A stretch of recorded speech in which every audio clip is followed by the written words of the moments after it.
Хьюитт Брайан Джордж, профессор, доктор философии, член Британской академии, профессор кавказских языков Школы восточных и африканских исследований Лондонского университета с 1996 года. Хьюитт обучался в Кембриджском университете. Здесь в 1972 году он получил диплом бакалавра, в 1973 году диплом лингвиста, в 1976 году магистра гуманитарных наук. С 1982 года доктор философии. В 1981-88 годах преподает лингвистику в университете Хула. С 1988 по 1992 годы преподаватель лингвистики и кавказских языков в Школе восточных и африканских исследований. В этой же школе в 1992-96 годах он старший преподаватель. С 1996 года профессор кавказских языков. Джордж Хьюитт – первый президент Европейского общества кавказоведов, почетный консул Республики Абхазия в Великобритании, член Британской академии, почетный член Международной черкесской академии наук, член Абхазской академии наук, почетный профессор Абхазского государственного университета, награжден Абхазским орденом Ахтзебша в 2004 году. Медалью Министерства иностранных дел Абхазии за заслуги в 2013 году. Джордж Хьюитт – автор или редактор 18 книг, автор 217 научных статей и рецензий.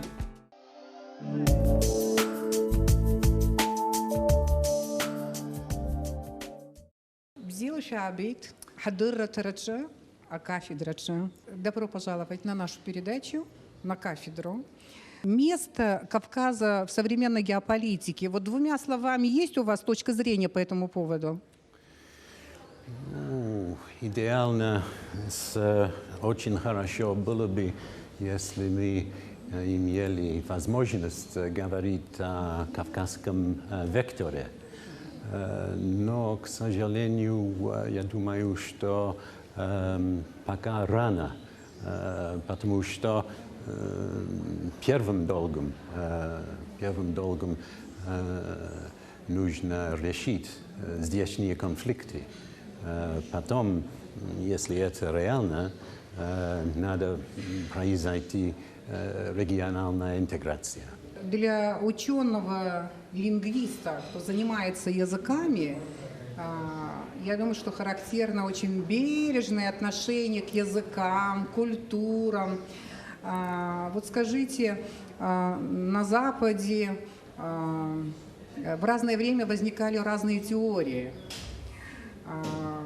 Скажем, теория плавильного котла была теория. Потом возникла теория мультикультурализма. И еще новые концепции, я не буду распространяться. В целом, ваши отношения. Ну, как европеец, как вы относитесь как западный человек? Да, понимаю. Как представитель крупного этноса, я здесь ничего страшного не вижу. Для меня все равно, или один, или второй вариант.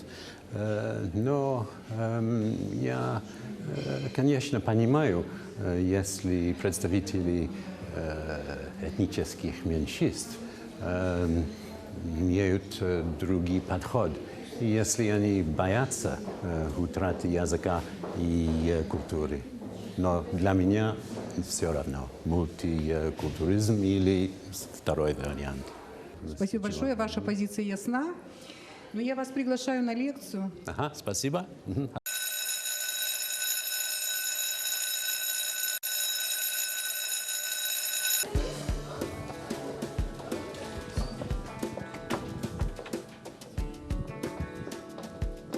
זה הכוח, יתבו בידוד זנה שאחיה אז יחיה, סתמז, סתה שמצן אחא, אנגליז בשאלה סוג גולרוב, וואה шутба.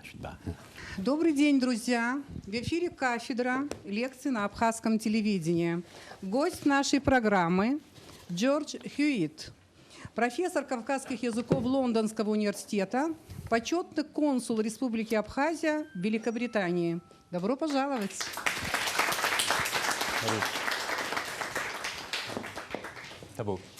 Well, I've named my presentation Historical and Modern Aspects of Foreign Interest.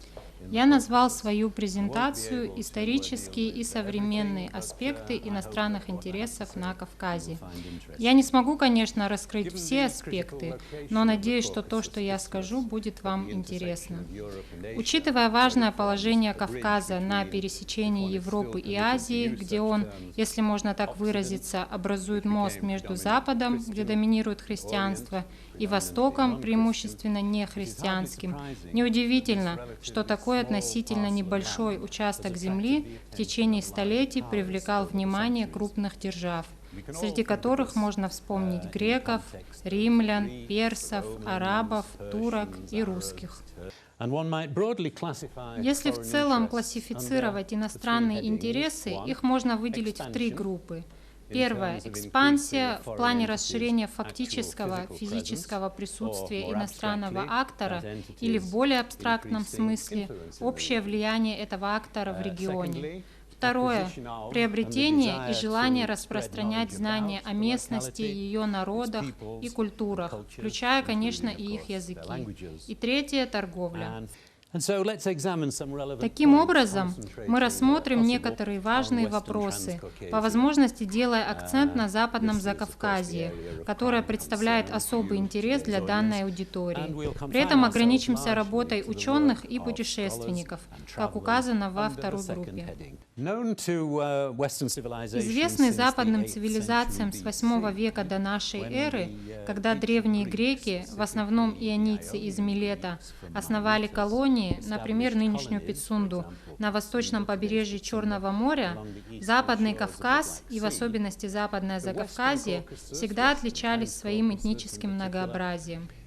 Хорошо известно, например, что на заре эры христианства географ Страбон сообщал, как Диоскурия, позже названная Себастополисом, что обозначает теперешнюю столицу Абхазии Аху, служила коммерческим центром для народов, живущих в горах над ней и в близлежащих окрестностях, в то время как Плиний Секунд во второй половине I века нашей эры сообщает о ней как о обезлюдевшем колхидском городе, ранее знаменитом тем, что здесь встречалось до 300 представителей народов, говорящих на различных языках.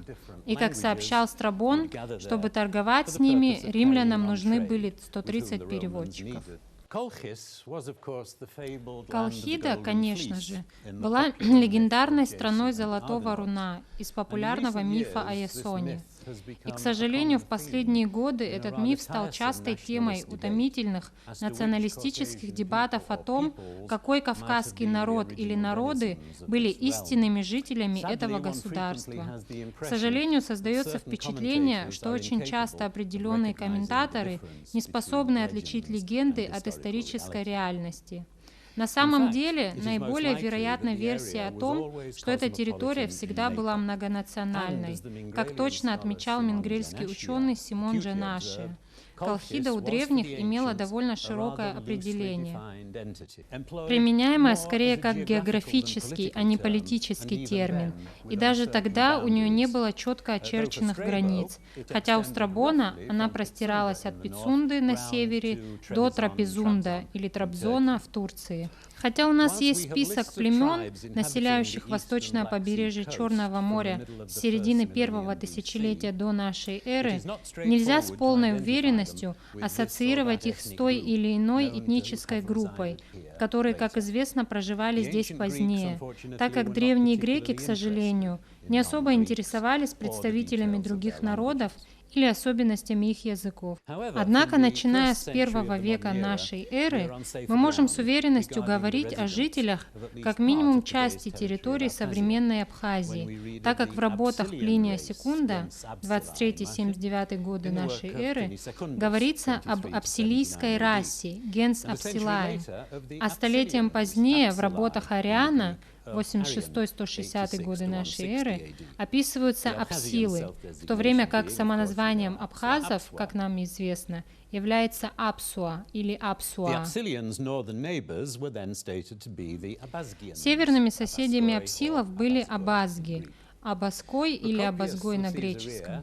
Прокопий Кесарийский, 500 и 565 годы нашей эры, в своей истории войны с готами также сообщает о соседях абазгов, народе, который он называет Брухой, что справедливо считается первым четким упоминанием в истории у быхов, которые называли себя Тахо. За последние 20 лет я несколько раз анализировал древние этнонимы. Последний раз в своем обширном онлайн-обзоре книги Дональда Рейфилда «Окраина империй. История Грузии». Я не могу здесь повторить все аргументы, но я хотел бы остановиться на идентичности народа, упоминаемого как Мессимиане, историком Агафием Миринейским, который написал хронику 552-558 годов во время правления императора Юстиниана I. Грузинские комментаторы в течение десятилетий выдвигали гипотезу о том, что это племя, а также большинство, если не все, других племен, которые классические авторы упоминали как проживающих в регионе, были в той или иной мере картвельскими. Классицист Симон Кахчишвили утверждал еще в 1936 году в этой самой книге, что мессимиане были сванами, а этот древний термин произошел от самоназвания сванов «мышван» или «шванар» во множественном числе. И, к сожалению, Рейфилд повторил это заключение, даже не попытавшись перепроверить его. Хотя с первого взгляда такая интерпретация и может показаться разумной, внимательное прочтение текста Агафия доказывает ее несостоятельность, и Кахчишвили, как выдающийся классицист, не мог не знать об этом. Агафий помещает крепость Тибелиус на границе территорий мессимиан и апсилов. Этот топоним, без сомнения, относится к Цабалу в Кадорском ущелье. И Агафий описал убийство мессимианами византийского генерала Сатериха таким образом, цитата: «Сатерих спустился в страну так называемых мессимиан, которые, как и апсилы, являются подданными царя Колхов, но говорят на другом языке и живут по своим законам». Этот перевод является достаточно двусмысленным, так как непонятно, какие два из трех перечисленных народов сравниваются в плане их языка и обычаев – мессимиане и апсилы или мессимиане и колхи. Является ли оригинальный греческий текст столь же открытым для противоречивых интерпретаций? На самом деле, по ряду причин, которые у нас сегодня нет времени обсуждать, я могу сказать, что это заключение абсолютно четко гласит на греческом. Хотя мессимиане и являются подданными колхов, они отличаются от них языком и обычаями. Фраза «как и апсилы» дополняет первое основное высказывание о мессимианах и должна быть понята как утверждение о том, что и мессимиане, и апсилы являлись подданными колх. Сопоставив эти наблюдения с последним отрывком этого текста Агафия о том, как мессимиане убили посла от апсилов, несмотря на тот факт, что апсилы были общим с ними, возможно, родственным и соседним народом, мы можем с уверенностью заключить, что Агафий предоставляет неоспоримое свидетельство культурного и лингвистического родства между апсилами и мессимианами. В своей истории Агафий упоминает и о сванах, но он даже не пытается связать их с мессимианами, что еще раз подтверждает правильность связывания мессимиан с апсилами. А так как апсилы, вне сомнения, были предками абхазов, мессимиане, должно быть, были всего лишь подгруппой этой этнической группы, как уже давно утверждают абхазские ученые. И, скорее всего, этот греческий этноним был попыткой перевести абхазскую фамилию или имя рода Маршан, так как представители знатного рода Маршан традиционно жили в окрестностях Цабала, как и указывал покойный Юрий Воронов. Таким образом, существуют важные сведения, связанные с восточным побережьем Черного моря в период до того, как Абхазию стали связывать с грузиноязычными землями. И эти сведения содержатся в трудах различных древних авторов, которые хотели либо предоставить информацию о данном регионе, как Плиний и Ариан, либо написать хронологию имперской деятельности Рима здесь, как Агафий и Прокопий.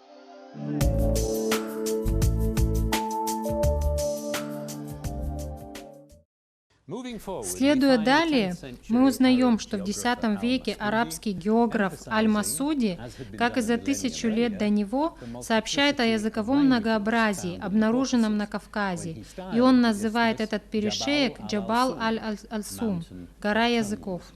Около XIV столетия на восточном побережье Черного моря стали появляться генуэзские торговые пункты, и во время их нахождения здесь, в 1404 году, через Кавказ проезжал архиепископ Иоанн де Галанифонтибус, сделав на латинском языке следующие краткие, но не всегда точные записи.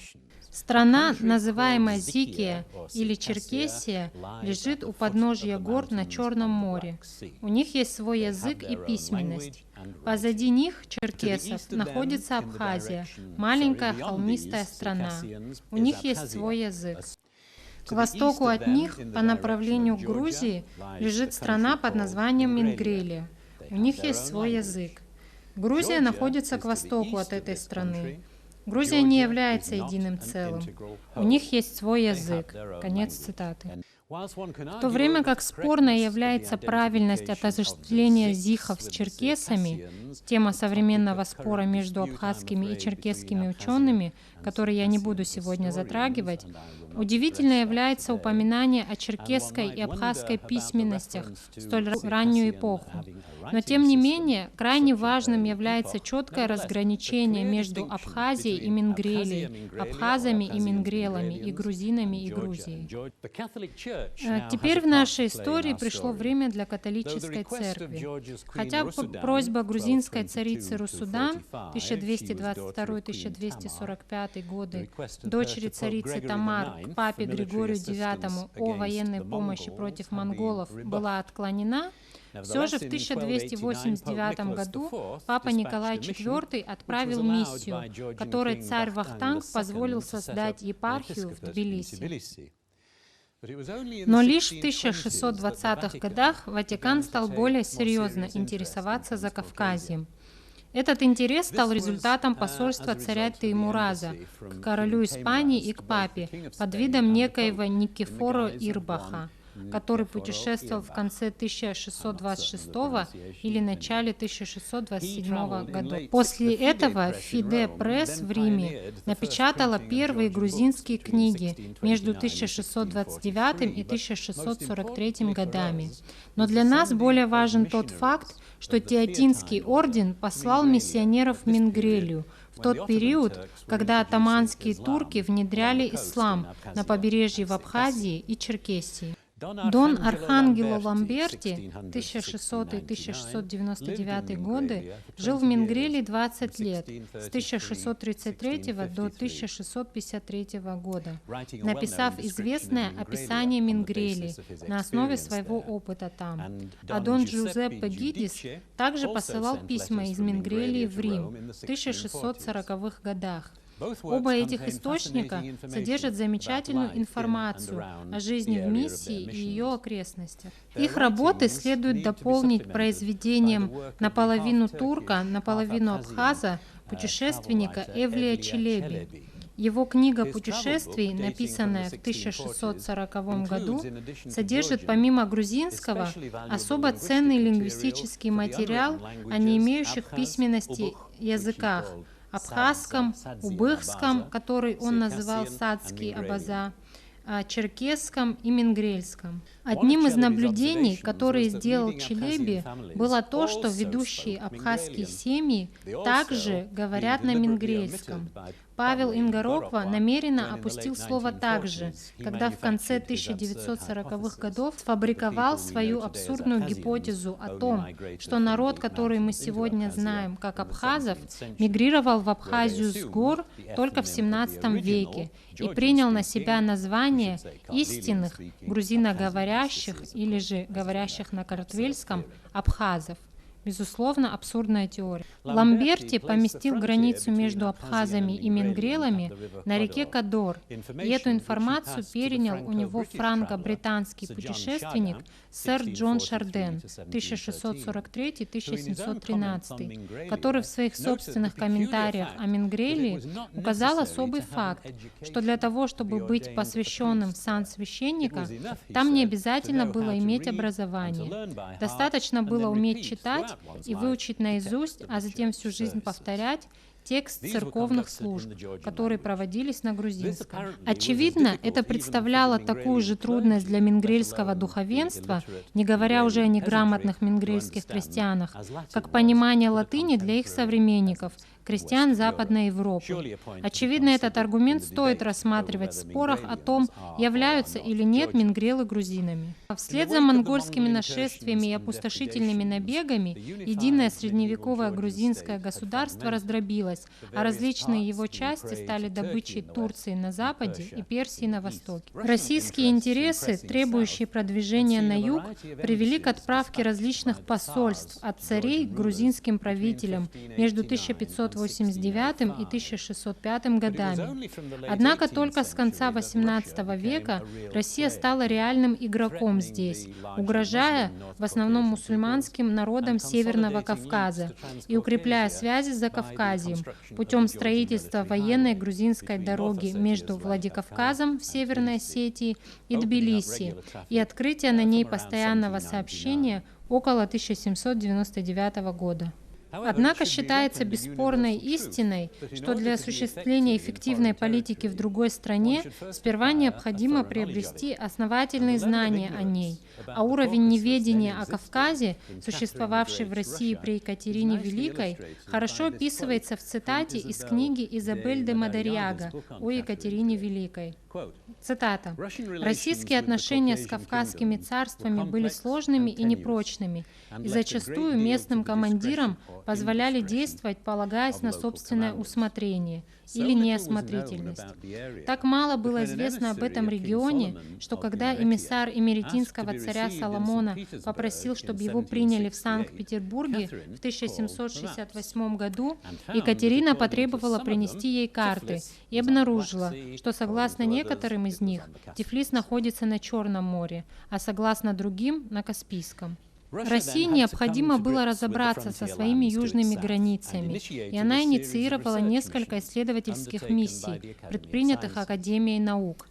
Первая такая исследовательская группа возглавлялась Иоганном Антоном Гильденштеттом 1745-1781. Родившийся в немецкой семье в Риге, он получил докторскую степень во Франкфурте на Одере. В 1768 году его пригласили возглавить экспедицию из 7 человек на Кавказ по поручению Императорской академии, полноправным членом которой и профессором естественных наук он стал в 1771 году. Екатерина приказала снарядить несколько подобных экспедиций, чтобы собрать информацию о ее империи. Кавказская группа провела 7 лет в своих путешествиях. Из них 12 месяцев ее участники провели в Западном Закавказье. Хотя информацию о Мингрелии или Чхуме группа смогла собрать только из Имеретии, так как им казалось слишком опасным пытаться проникнуть непосредственно в сами эти области. Гильденштедт умер в Санкт-Петербурге в 1781 году, в возрасте всего 36 лет. В результате этой экспедиции были написаны 2 тома. После смерти Гильденштедта они были изданы в Санкт-Петербурге Петером Симоном Палласом под названием «Путешествие через Россию и Кавказские горы». Работа написана в форме дневника, описывающего, где и когда побывала группа и что они видели – местность, почву, воду, флору, фауну, насекомых, население и занятия местных жителей. Гильденштедт уделял внимание и языкам, обсуждая их родственность и возможное происхождение. У него был список слов, переведенных, хотя и с пробелами, на различные языки, чтобы провести сравнение. 290 слов представляли собой большинство лексических единиц, которые он смог описать. В 4-й языковой семье он сгруппировал кабардинский и абхазский, кабардинский и прибрежный абхазский, в противовес северокавказскому абхазскому, иными словами, непосредственно абхазский, в противовес абазинскому. В северо-западной кавказской семье нет упоминания об убыхском. Переводы делались с помощью переводчиков. Сам Гильденштедт не знал не только местных языков, но даже русского. Из-за этого обнаруживается непоследовательность в его трактовках. Многие языки из списка Гильденштедта были записаны впервые, пусть даже в виде такого небольшого списка слов. На базе его лексических сравнений Гильденштедт первым достиг определенных результатов в классификации этих языков и сделал весьма уместное наблюдение, что, цитата, «Мингрельский занимает то же положение по отношению к грузинскому, как нидерландский по отношению к немецкому». Конец цитаты. Гильденштедт не поленился ознакомиться и с историческими документами. По поводу отношений между Грузией и Абхазией он отмечал, цитата, «В былые времена эта страна, Абхазия, имела собственного правителя, который в грузинских хрониках упоминается как царь Абхазов, царь Абхазии. Позднее она долгое время принадлежала грузинскому царю, который упоминался как царь Абхазии и Картли, то есть Грузии. Во время этого правления стало распространяться греческое православие, и в Бичвинде, Пицунде, была даже резиденция патриарха, в то время как в Мокве, Мык, и Дранди были размещены архиепископы. Позднее они стали независимыми от Грузии, и у них нет единого правления. Конец цитаты. Говоря о грузинской провинции Мингрелия и районах Адиши, лежащего к северу и западу от Мингрелию, а также Личхуми, он утверждает, что, цитата, «В Адише они говорят по-мингрельски, в то время как в Личхуме на смешанном мингрельско- и меридинском диалекте». Конец цитаты. Тексты Гильденштедта, без сомнения, стоят изучения. Названный при рождении в 1744 году в Айстлебене, Германия, крестьяном Рудольфом Элихом, Якоб Райнекс учился в университете Лейпцига и получил степень доктора медицины в Тирнау, Венгрия, в 1773 году. С 1779 года он работал на царя Картли или Картли Кахети Ираклия, где он вел западную систему печати денег и изготовления пороха. Он руководил типографским и печатным делом в Тбилиси. Райнекс привлек внимание российских властей, Георгий Потемкин назначил его личным уполномоченным при объединенном Картли-Кахетинском дворе Ираклия.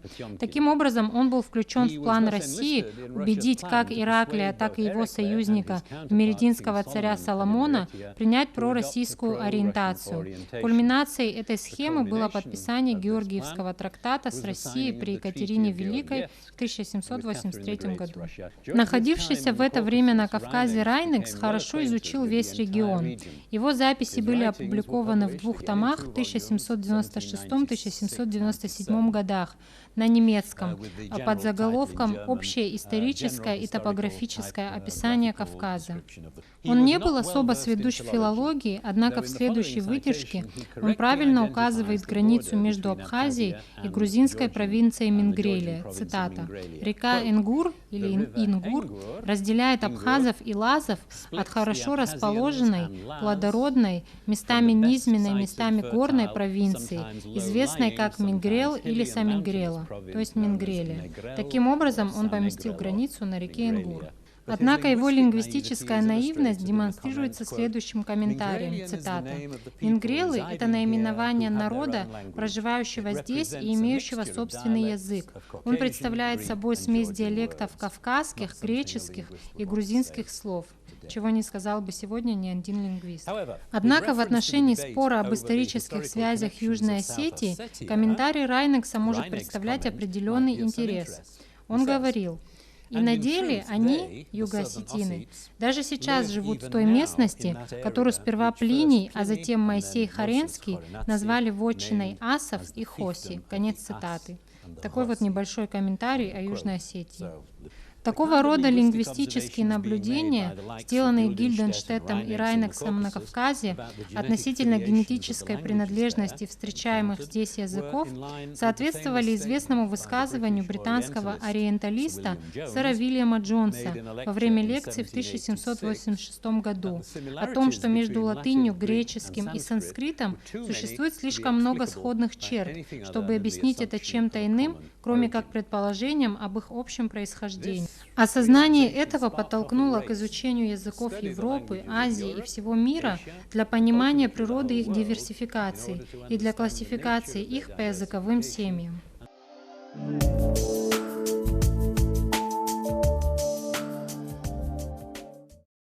Далее, в поддержку интереса Российской академии к Кавказу, Юлиус фон Клапрот, родившийся в Берлине в 1783 году, провел 16 месяцев на Кавказе в 1807-1808 годах после своей предшествующей миссии в Китай. Он умер в Париже в 1835 году, проработав там 10 лет. Результаты его усилий на Кавказе были опубликованы в 1812 и 1814 году под кратким заголовком, который, если перевести с немецкого, звучит так: «Путешествие по Кавказу и Грузии».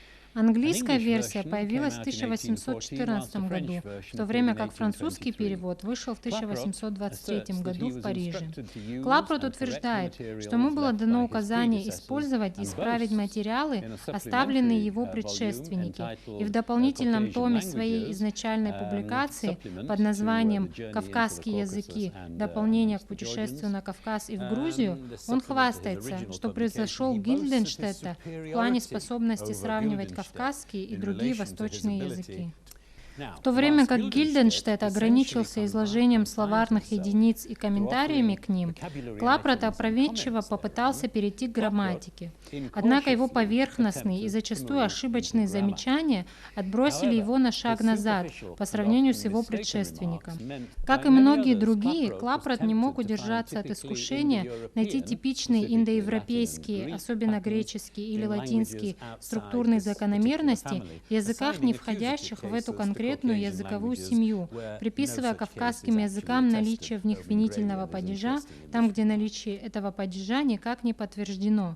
Особенно интересен в этом плане Менгрельский. Также он отверг точную классификацию Гильденштетта, утверждая, что абхазские и черкесские языки не обладают генетическим родством, и предположил существование абсолютно ошибочной связи между черкесским, финским, остяцким и вагулским языками, основываясь всего лишь на немногих лексических сходствах. Он не был знаком с основным принципом сравнительной лингвистики, разрабатываемым в то время, который гласил, что генетическая принадлежность языков должна быть подтверждена путем установления четких звуковых соответствий, позволяющих проследить общий источник этих языков. Французский ориенталист Мари Фелисите Броссе 1802-1880 стал изучать грузинский и армянский после китайского, как и Клапрот. Приглашенный в Россию в 1837 году, он уже в следующем году был избран членом Российской академии. Он продолжал работать в академии до 1880 года, когда болезнь вынудила его вернуться во Францию, где он и умер. Броссе на практике владел как грузинским, так и армянским и внес вклад в распространение знаний об этих культурах в Западной Европе, в области как филологии, так и истории, переводя и грузинские, и армянские хроники на французский язык. Он был первым не-грузином, владеющим грузинским языком, и даже писал о грузинском до того, как его пригласили в Россию. Хотя Броссе внес огромный вклад в изучение и знание грузинского, он ошибся, классифицировав этот язык как член индоиранской ветви индоевропейской семьи. Другим ученым, который ошибочно приписал грузинскому и другим картвельским языкам индоевропейский статус, был немец Франц Боб, который читал лекции по данному вопросу между 1842 и 1845 годами. Боб не знал грузинского и даже не бывал на Кавказе, а в своих сырых заключениях полагался на Броссе в отношении грузинского и другого немца, Георга Розена, коллеги по Германской академии наук, который в действительности проводил исследования на Кавказе относительно языков, родственных грузинскому. Розен привез в Берлинскую академию 3 исследовательских работы, работы. Сперва в 1843 году о языке лазов, затем в 1844 году об осетинском языке и затем в 1845 году о мингрельском, сванском и абхазском языках, где он правильно обнаружил близость абхазского языка к черкесскому, что уже отмечал Гильденштедт. Занятно, что Розен надеялся отыскать на территории Абхазии племя под названием Азра, которое, как он считал, скрылось от него. Кем были эти Азра? К 1840 году имперские усилия России по доминированию на Кавказе были в самом разгаре, и в ходе 1830-х годов группа британцев попыталась воспрепятствовать экспансии Москвы в этом регионе, которая рассматривалась как потенциальная угроза британскому контролю на индийском субконтиненте и подходам к нему. Участник этой кампании Дэвид Уркухарт был своего рода путеводной звездой данной группы. Они предпочитали турецкое присутствие российскому в этом регионе, что, по их мнению, больше совпадало с интересами Британии. Группа убеждала жителей Северо-Западного Кавказа противостоять России. Уркухарт, как вы, возможно, знаете, разработал дизайн черкесского флага, который используется по сей день, и надеялся убедить британское правительство поддержать их предприятия на Северо-Западном Кавказе. Это им не удалось. Но двое участников группы, Джеймс Станислаус Белл и Джон Лонгворд, были в числе тех, кто путешествовал на Кавказ в промежутке между серединой и последним десятилетием XIX века и оставили ценные сведения о местных жителях, их землях и образе жизни. В своем двухтомном труде, описывающем трехлетнее пребывание среди черкесов 1837-39 годы, Белл назвал 3 этнолингвистические группы, среди которых он жил. Абаза, под которыми он имел в виду быхов, как ранее это обращение использовал Челеби, во-вторых, черкесов и, в-третьих, азров. Азра представляет собой убыхский термин «азга». Так убыхи называли абхазов. Таким образом, Розен, считая, что упустил азров, сам того не подозревая, встречал их и даже работал с ними, естественно, называя их абхазами. В конце второго тома своей работы Белл поместил небольшой словарный список, чтобы проиллюстрировать языки 3 местных народов. В абхазском списке мы встречаем современный термин «агаруа» — «мингрел». Однако там его значение было не «мингрел», а «раб», что без сомнения весьма красноречиво говорит о социальном положении мингрелов в Абхазии в 1830-х годах. Кажется, что современные черкесские термины, обозначающие мингрелов, тоже объединяют значения «раб» и «мингрел». А я полагаю, что произошли эти слова от греческого «дулос» — «раб». С социологической точки зрения интересная информация. Если Розен представил поверхностные материалы о нескольких других, тогда неизвестных языках Кавказа своим коллегам-филологам, то другой этнический немец, Антон Шифнер, 1817-1879 годы, из Сталина, подготовил полное, по крайней мере для того времени, без детального описания синтаксиса, грамматическое описание северокавказского языка, причем выполнил эту работу с таким знанием и профессионализмом, особенно в точности анализа, применимого к системе звуков, что его труд превзошел все имеющиеся сведения о любом кавказском языке, включая даже грузинский. Член Санкт-Петербургской академии, он в конце 1853 года заинтересовался языком бац, или, как называют его грузины, цоватуш, вымирающим сейчас языком нахской и вайнахской семьи, на котором тогда, как и сегодня, говорили только в одной деревне, Земуалвани, в Восточной Грузии. Шифнер никогда не был на Кавказе, но он работал с материалами, присланными из этого региона, и дополненными информацией, предоставленной ему его консультантами, носителями языка.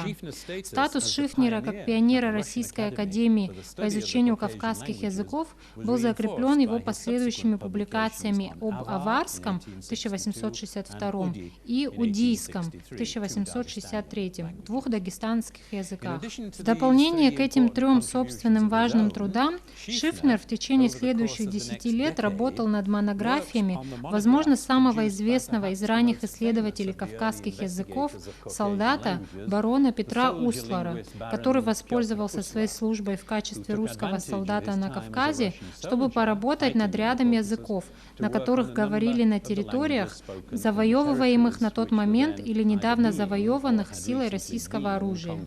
Помимо полного описания абхазского, чеченского, аварского, лакского, даргва и лезгинского, плюс табасаранского, опубликованного только в 1979 году в Тбилиси на основе вновь найденного манускрипта, Услар также был единственным, кто провел серьезную работу в области убыхского языка до миграции всего населения в Турцию в 1864 году. До того, как вышел оригинальный русский текст работ Услара, Шифнер перевел их на немецкий, переработав при этом материалы, особенно фонетику, и представив их в соответствии с порядком и принципами, которые он установил в собственных работах по грамматике. Немецкие версии публиковались в следующем порядке: абхазский 1863 год, затем чеченский, лакский, даргва, аварский и лезгинский. Таким образом, Шифнер является тем ученым, который в известной мере основывался на работе, начатой только в 1770-х годах комиссией Гильденштетта, и направил изучение кавказских языков по пути, который можно признать истинно современным. В дальнейшем очень ценные исследования на Кавказе проводились по ряду дисциплин в конце XIX – начале XX веков Императорской Российской Академией или по ее поручению и публиковались в таких замечательных сериях, как «Сборник материалов для описания местности и племен Кавказа». Эти исследования являются заслугой ученых, которые их проводили, хотя после того, как Кавказ был включен в состав Российской империи, вероятно, неверно рассматривать российские исследования для демонстрации иностранных интересов здесь. Продолжателем немецкой кавказологической традиции с начала века и до своей смерти был Адольф Дир, 1867-1930, работавший сперва в Тбилиси, а затем в Мюнхене. Его многочисленные публикации включали грамматические наброски всех автохтонных кавказских языков.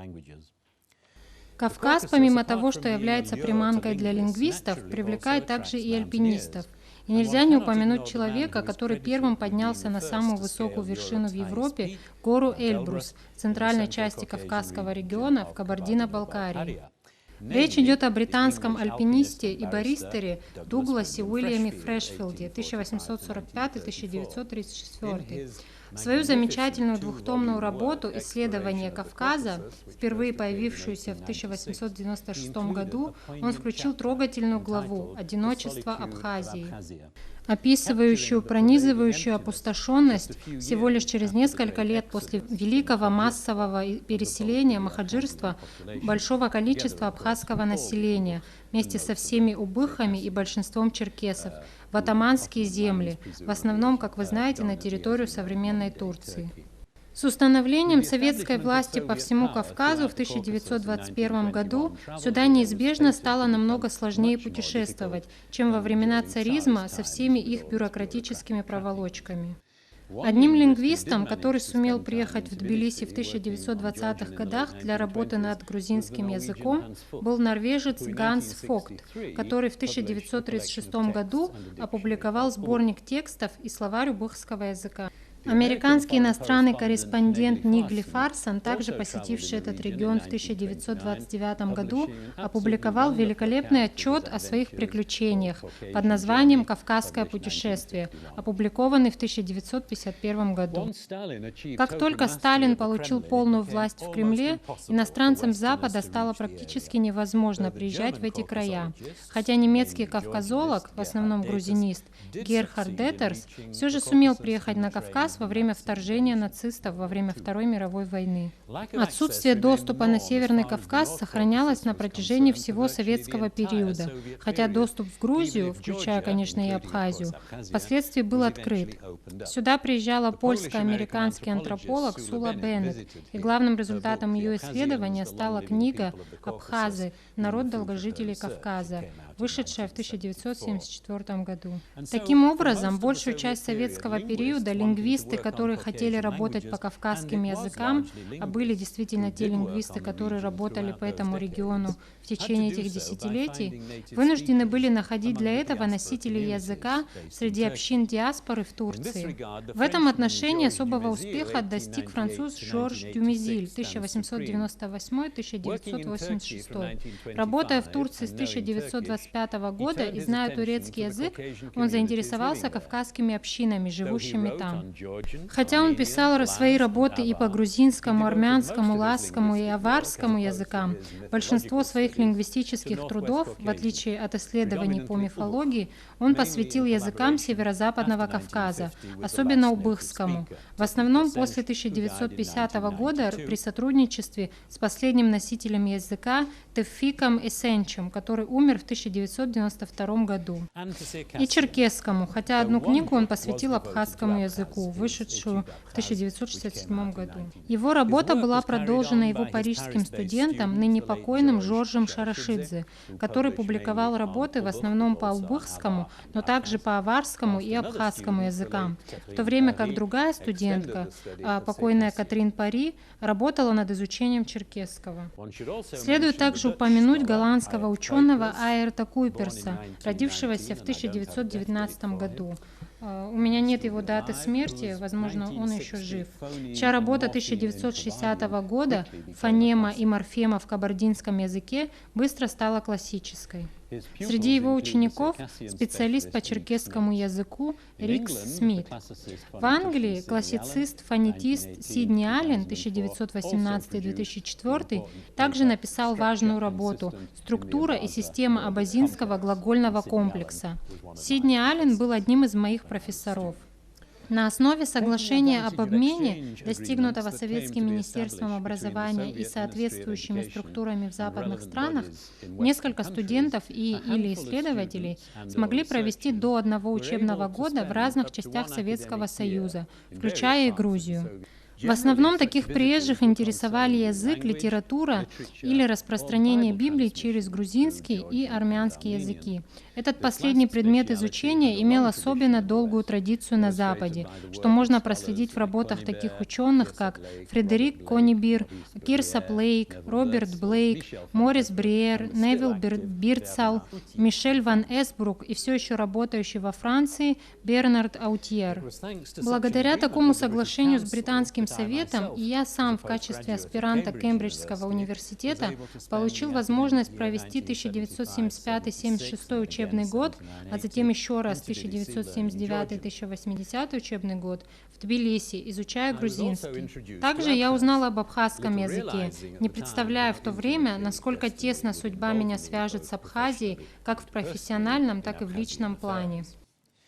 Эта программа обмена действовала вплоть до распада СССР, катастрофического события, которое в итоге, если не сразу, привело к тому, что можно описать как чрезмерный энтузиазм в стремлении нажиться на уходе России из Закавказья.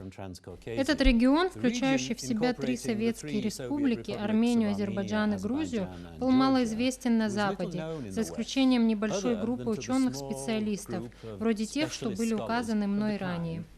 Когда новый генеральный секретарь Коммунистической партии Михаил Горбачев внезапно назначил лидера грузинской партии Эдуарда Шеварднадзе министром иностранных дел СССР в 1985 году, западные канцелярии, которые раньше считали Закавказье сонным, не играющим важной роли захолустьем, пришли в замешательство, судорожно пытаясь отыскать все, что возможно об этом человеке и его политической карьере в Грузии с 1972 года. Но настоящий всплеск интереса, конечно же, последовал за обнаружением огромного резерва залежей нефти в Каспийском море, который раньше считали практически истощившимся.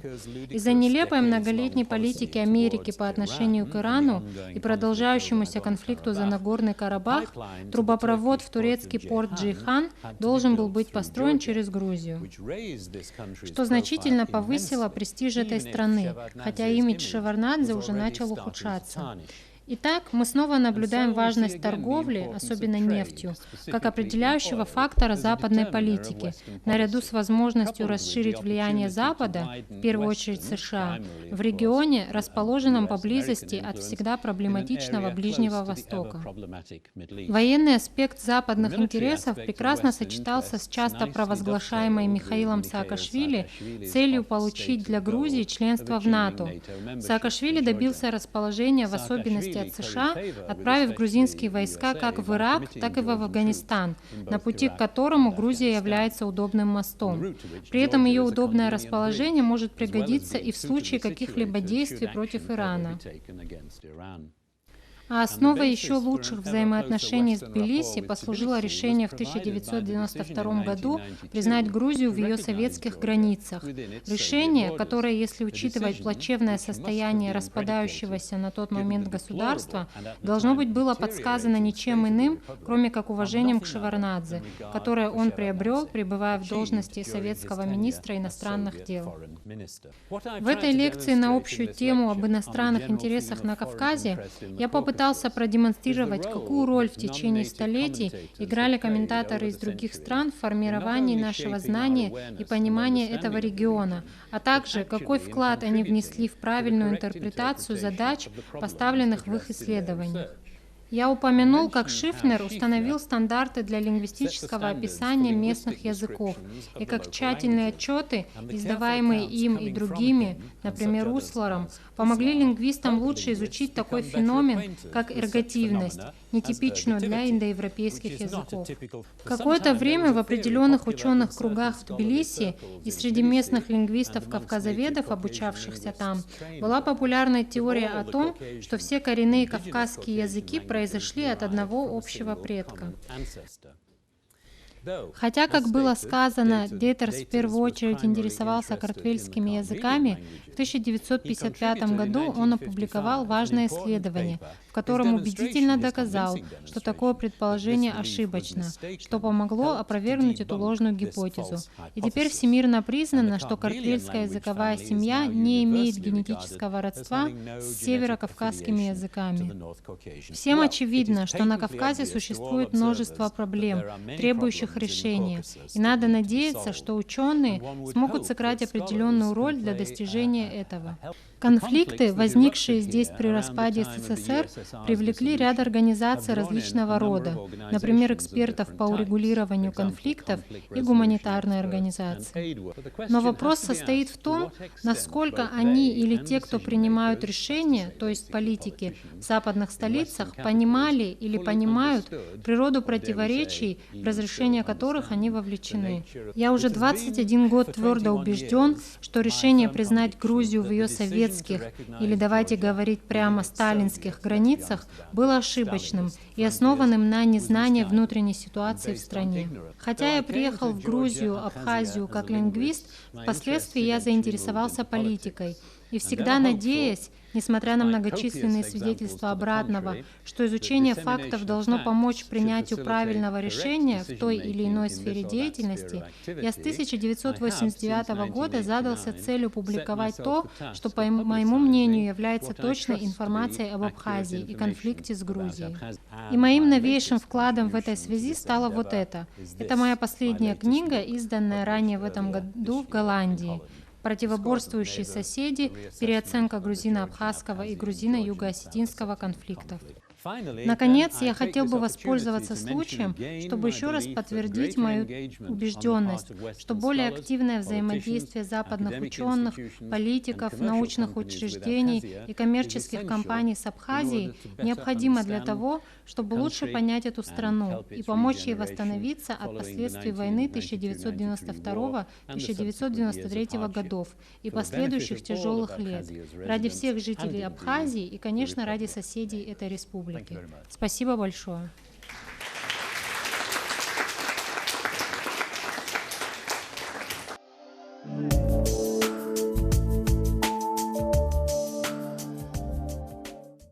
My question divided into two parts. Well, the first part is, how do you think, Мой вопрос состоит из двух частей. Первое — это как вы думаете, есть ли будущее у нашего языка?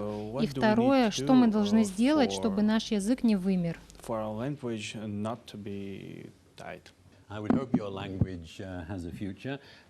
Ну, я надеюсь, что у вашего языка есть будущее, и это полностью зависит от вас, как носителя языка, обеспечить ему существование.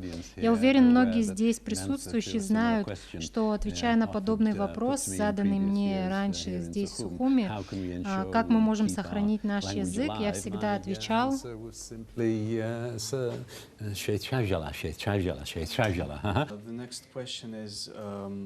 мой следующий вопрос: как вы думаете, как наши отношения с Грузией и Россией будут развиваться в будущем?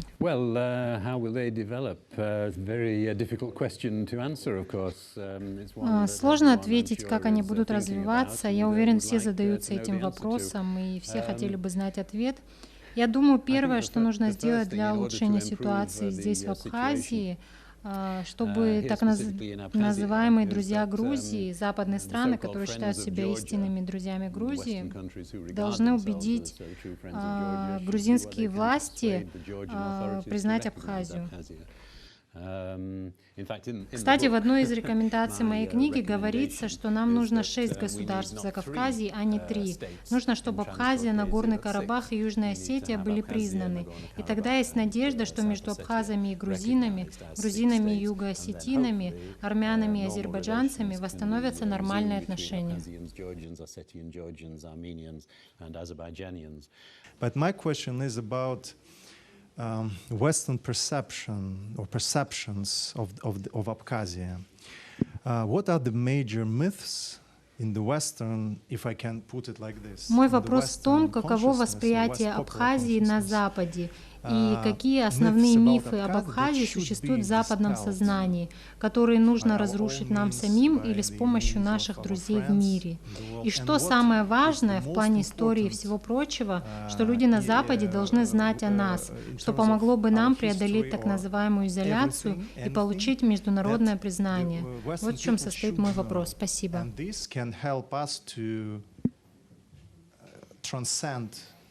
The so-called isolation that we suffer and gain international recognition. So that is my question. Thank you very much.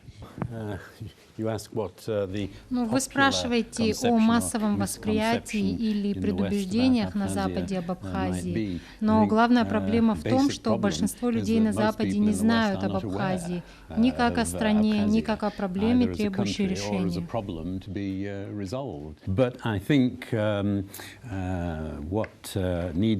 Если говорить о том, что можно сделать, хотя я сам не пользуюсь Facebook или другими социальными сетями, я уже не в том возрасте, но мне кажется, что, возможно, с помощью контактов на Facebook вы, молодые люди, которые пользуетесь этим ресурсом, у вас есть знания об Абхазии и ситуации здесь, вы можете добиться многого.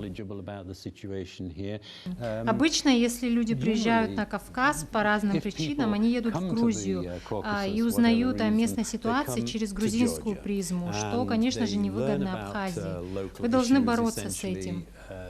Through the Georgian prism, which of course is unfavorable to Abkhazia.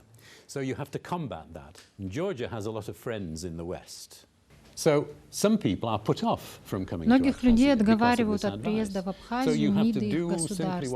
Вы должны делать все, что в ваших силах, и то, что я пытаюсь сделать уже 24 года. Представляйте страну, представляйте ее имидж. Кто такие абхазы? Каковы исторические доказательства, что Абхазия не часть Грузии? Почему невозможно рассматривать возвращение Абхазии в Грузию? И делайте все возможное, чтобы люди приезжали сюда и сами видели ситуацию. Много раз за эти годы я встречался с иностранцами, приезжающими сюда, которые знакомились со мной, читали мои труды, и часто они говорили: удивительно, мы приехали сюда через Грузию, и Абхазия совсем не такая, как нам внушали. В Грузии нам говорили, что здесь криминальный режим, что Абхазия оккупирована, что людям с Запада опасно быть здесь. Но жизнь здесь совсем не такая. Таким образом, вы должны убедить как можно больше людей приехать сюда и самим увидеть ситуацию. Это, конечно, долгая и сложная работа. В последнее время есть достижения. Например, Министерство иностранных дел создало очень хороший сайт на различных языках. Все это важно для распространения информации и и правды об Абхазии. И я призываю вас делать то, что в ваших силах, через собственные контакты в социальных сетях. Мой вопрос: какая реакция была в Великобритании после признания Абхазии и Южной Осетии? И какое отношение к Абхазии сейчас?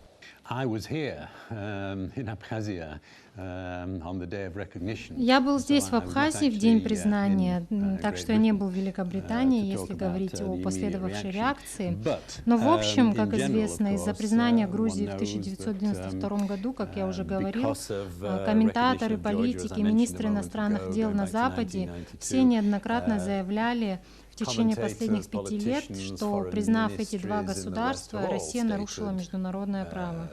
Consistently, I think, over the last 5 years, that Russia violated international law by recognizing these two states. К сожалению, таков общий взгляд главных игроков, что Россия была не права, приняв такое решение. Но Россия в ответ неизменно заявляет, что не намерена менять свою позицию. Таким образом, решение в следующем. Я часто говорю, что, пытаясь распространить правдивую информацию об Абхазии, я словно бьюсь головой о кирпичную стену. И я призываю вас присоединиться ко мне в попытках пробить эту стену.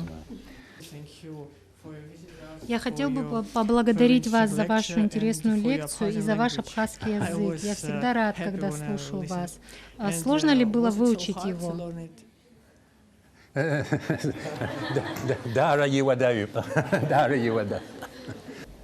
Я хотел бы спросить вас о нашей внешней политике в Великобритании. Что было достигнуто в наших отношениях с Великобританией, так как я знаю, что вы являетесь послом Абхазии в Великобритании? Let me downplay my role. I'm not sure to what extent I have been terribly effective. Я хотел бы сказать, что моя роль не столь значительна. Были времена, когда меня приглашали на приемы в МИД Великобритании, но это прекратилось где-то в 1990-х годах, так как мои взгляды не особо приветствуются в Министерстве иностранных дел. Таким образом, я не могу сказать, какую роль я сыграл.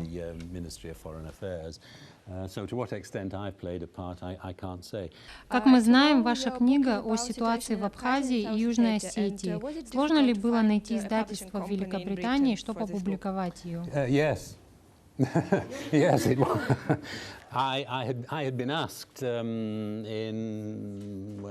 Да, было сложно. Меня попросили где-то в 2008 году из издательства в Кембридже, у которого есть серия под названием «Горячие точки», написать книгу о Грузии, Абхазии и Южной Осетии. Я предупредил их о моих взглядах и что я являюсь представителем Абхазии, и их это устраивало. You're approaching someone who is regarded as a representative of Abkhazia, honorary consulate. So, yes, we know that. They said, but we want you to write it. Таким образом, я написал эту книгу. Я должен был предоставить рукопись в декабре 2010 года. Я послал им рукопись, хотя ее объем в 2 раза превышал оговоренный в контракте. Но через 3 месяца я получил ответ. Если вы хотите, чтобы вашу книгу опубликовали, вы должны на 50% сократить количество слов, и вы должны использовать более сбалансированный подход при рассмотрении абхазо-грузинского вопроса. Также вы должны убрать комментарии о себе, там слишком много информации о вас лично. Я отказался, сказав, что хочу опубликовать книгу в том виде, в каком она есть, и не готов выполнять их рекомендации. Их ответ был, что в таком случае они отказываются ее публиковать. Тогда я стал обращаться с этой рукописью в другие издательства в Великобритании и в итоге обратился в Брил, известное издательство в Голландии. И через какое-то время, после опять же рекомендаций изменить некоторые акценты и так далее, они согласились напечатать ее.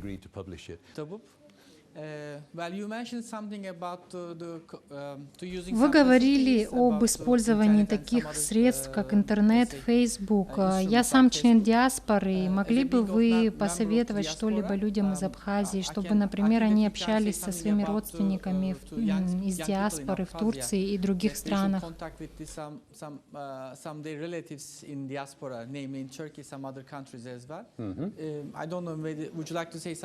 Поможет ли использование использование таких современных средств, как, например, интернет и Facebook, признанию Абхазии. Да, так как, учитывая, что в Турции живет больше этнических абхазов, чем в самой Абхазии, потенциально роль диаспоры очень важна, и чем больше связей вы установите, тем лучше, так что я с вами согласен. И здесь с присутствующими вы можете обменяться адресами, электронными адресами, Facebook-адресами.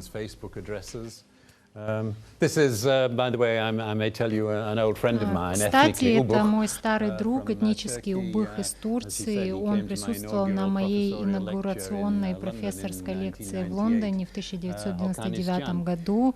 Оканис Джан. И позвольте мне представить его. Я думаю, он будет рад, если вы свяжетесь с ним с помощью упомянутых средств.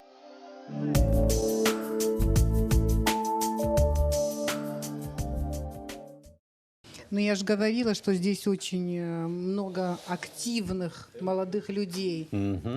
Активные, правда же? Ай, Саруко, Дары, Радшан.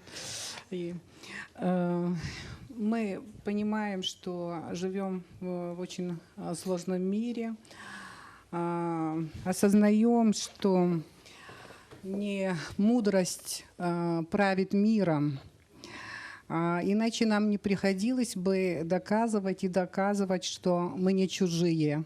Я недавно вспомнила Искандера, Фазиля Искандера, который очень много говорит об уме и мудрости. И он говорит, что для мудрости принципиально нет чужих. К сожалению, поскольку то, о чем говорит этот мыслитель великий, пока еще не произошло в этом мире, в человеческом сообществе нам приходится доказывать, что мы на этой земле, и в этом мире, в этом сообществе, международном сообществе не чужие. Я это говорю, потому что вы говорили о том, что мы должны о себе говорить, заявлять, информировать и так далее, и так далее. Спасибо вам огромное за последовательность, за преданность науке, за профессионализм, за принципиальность и смелость в науке. Апсуа, зукугуруа, рачахузхо, зугурарго, зыхши, хатуракур, соргуз зду и зухен, аджика надхаму пархот. Шараф зухена. Пщина пяшук скорахис я пснула силас и сахауит, Джордж Хьюит, таджика надрыму апсуаха. Спасибо вам за отношение к нашему народу, нашей стране, за ваш неустанный труд, за то, что вы всегда с нами и за то, что вы очень настоящие. Спасибо огромное.